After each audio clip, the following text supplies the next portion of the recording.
habibyiza.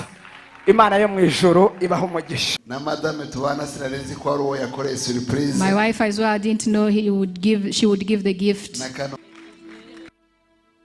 Rero kubera kuko nyavuze ngo inyigisho yanjye iraba pratique muri ivyo bintu bibiri. Imana nyikundisha umutima wanjye wose, ivyo ndaza kubihamya nyuma yo kuyikunda mbigaragarije muri mugenzi wanjye. Niyo mpamvu ndasaba protocole munzanire aka envelope kari hano imbere, kugira ngo nkundishe Imana umutima wanjye, hanyuma nyongere nyikunde, nkunde mugenzi wanjye nkuko nyikunda. Kandi ingene nyikunda, njashaka ngo abantu bampa amagifti, abantu bayampe. Nejo hari abayambaye ko ndababona, no muri iki cyumweru barayambaye, kubera ingene nziko guhabwa gift biryoha. Nyumvishije iri jambo, umutima warambwiye ngo niba gushiraho kubwiriza, kubera ko bishop ajya panga gahunda y'ukwezi kose. Nyari nzi ko uyu munsi mbwiriza, ariko ntazi ngo topic uzombanziriza azavuga ibiki. Abivuze ku wa mbere, umutima urambwira ngo va muri teori jya muri pratique, kubera ko nimba ugomba gukunda mugenzi wawe nkuko wikunda, ivyo ushaka ko bagukorera kuri Noel giro ubikorera. Shatse nyosoza ivuga butumwa abandi bagakomeza. Haleluya! Rero kubera ko Uwimana yagiriye amahirwe kugira ngo nanjye mbashe kumutekereza kingana umuntu yarayantekereje, nanjye akangirira neza, niwe ashaka guha gift y'uyu munsi. Gift ya mbere, ndasaba, hari umumama ujya ukunda kuvuza ipenda ari hano, kandi uriya mumama taramara umwaka ari muri Foursquare. Ndabimaze imyaka myinshi muri Foursquare, taramara umwaka. Ariko kubera cya kintu batubwiye ngo ntukaze mu nzu y'Imana uje kuba wakira umurisiva, wakire wowe wakira, ahubwo zana icyo ushoboye ugikorere mu Imana, hanyuma Imana izaguha umugisha. Ngo aho nyine aho ari uhagarara, uyu mubyeyi ajya akorera Imana avuza ipendo, kandi ndahamya ashobora kuba afite imyaka irenze yacu twese. Rero mama, nyakugeneye impano, kubera kuko nanjye ngira umugisha wo guhabwa impano nkanezerwa. Nawe ndashaka kukunezeza muri iyi Noheli. Uzanezerwe, uzambare neza, kandi igitenge ciza nanjye nshobora kwambara nk'umubyeyi. Hanyuma ujya wambara igitambara, kubera ko mama twarinze tumushingura, njya mbona yambara igitenge agashiraho igitambara. Ujya uhinduranya ushireho ikindi cya kabiri, uberwe nk'umubyeyi.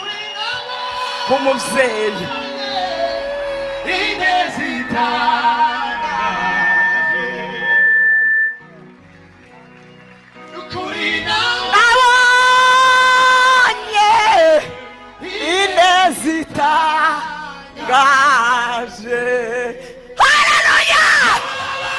Mureka Foursquare, niba tugiriwe amahirwe yo kumvira ijambo, tuve mu butumwa bwa teori tuje muri pratique. Yego. Uwa kabiri ngomba guhesha umugisha ni umupfakazi.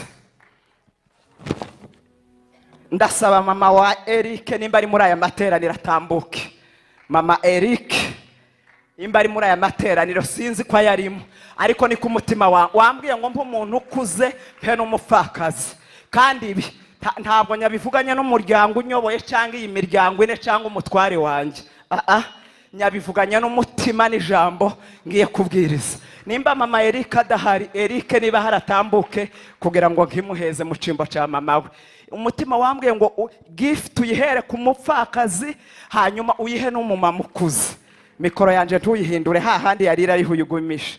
Rero Eric, iki gitenge ciza mama azocyambare kuri Noheli, aberwe, amenye ko mu nzu y'Imana haba urukundo, haba ibyiza. Imana yo mu ijuru ibaho umugisha. Ukunde mugenzi wawe nkuko wikunda, hanyuma ukunde Imana ya Isirayeli. Ducurange rero tugaragaze ko dukunda Imana, hanyuma mvuga ijambo ry'Imana nimara soze. la la la la la la la la kandi gerera umuntu wese ibi mukwiye muduhe volume nziza aho hejuru kandi gerera umuntu wese ibi mukwiye mugihe cyando mana yacu n'umugenga w'ibihe menya byose ibitarabaho kandi gerera umuntu wese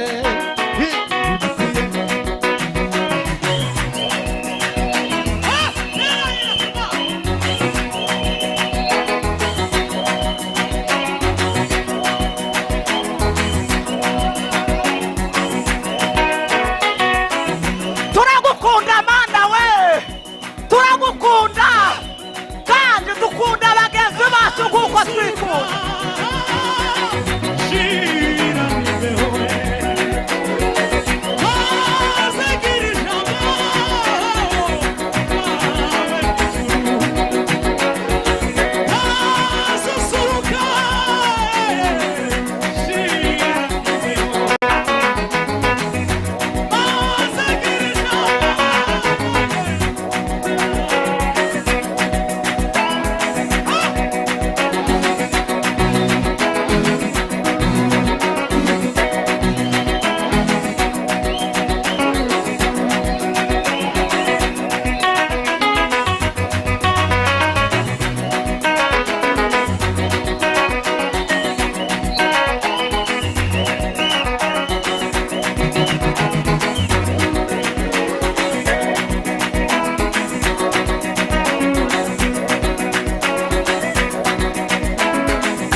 ya Mama Bishop. So we went with Mama Bishop's theme. Ukunde mugenzi wawe nkuko wikunda. Love your neighbor the way you love yourself. Amaze gutanga impano. So he has given a gift. Mbere yuko rero nanje mva hano.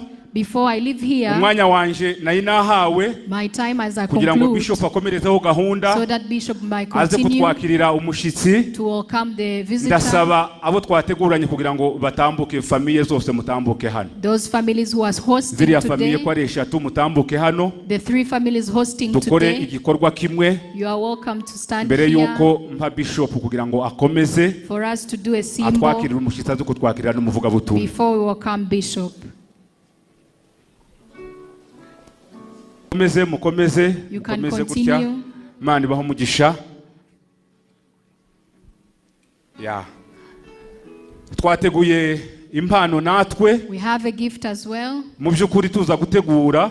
When we prepared it, Twavuganye n'abapere n'abamere. we talked to the fathers and mothers of the Hanyuma baza families. kubigeza kubo bayoboye. They will make it reach to the people Ntabwo they lead. twigeze tuvugana na Mama Bishop. We didn't talk with Mama Bishop. Ariko nawe yari yibwirije abikora ukwiwe. She had also done her, Ariko kandi her way. nateme y'uyu munsi yatubwirijeho ivuga ngo ukunde mugenzi wawe nkuko wikunda. The theme she preached today of loving your Ntabwo neighbor. twari tuzi mu byukuri ko iyo ariyo teme. We didn't know it was the theme. Twateguye impano ntoya. We have a small gift. Turasaba Bishop kugira ngo We atambuke. would like to ask Bishop to come Turaza forward. kumubwira uwo agiye kuduhera iyo We are mpano. going to tell him who is going to bring Hanyuma namara give the kubikora gift. As he concludes, araza kutwakirira n'ubundi umuvuga butumwa. he will welcome the preacher of the day. Reka dusabe Pastor We are asking Pastor Dr. Antoine Rutayisire Dr. atambuke. Antoine Rutayisire to step forward. Imana imuhe umugisha rwose. May God bless you. twari tumenyereye ko iyo yaje hano Foursquare umunsi wa mbere umunsi wa kabiri wenda umunsi wa nyuma azana na madam ariko wenda hari impamvu zatumye reka dusabe mama Bishop na Bishop bamutegerezeho impano hanyuma twegere dufata ifoto nta foto nta cyabaye to take the picture.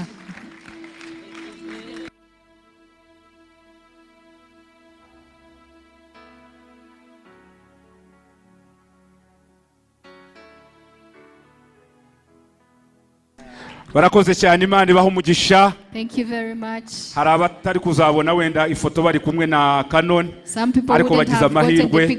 Bishop rero Imana ibaho umugisha, karibu uze kutwakirira gahunda zindi zose zisigaye. Murakoze cyane.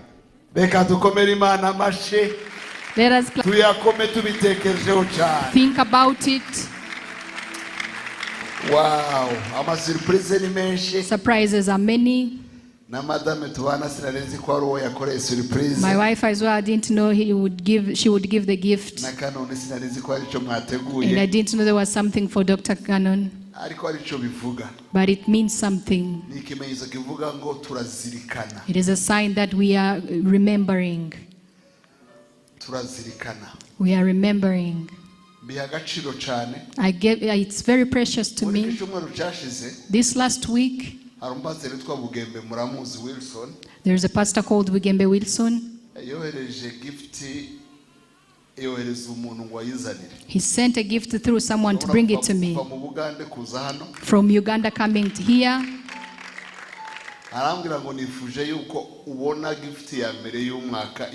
He said, I wanted to be the first one to give you the gift before the year starts. It touched me so much. To think we are in December first week, and you think about someone, you give them a gift. Canon spent some days coming here, but that idea, opening the first gifts of the year, every gift that he will receive are opened. Let us clap our hands.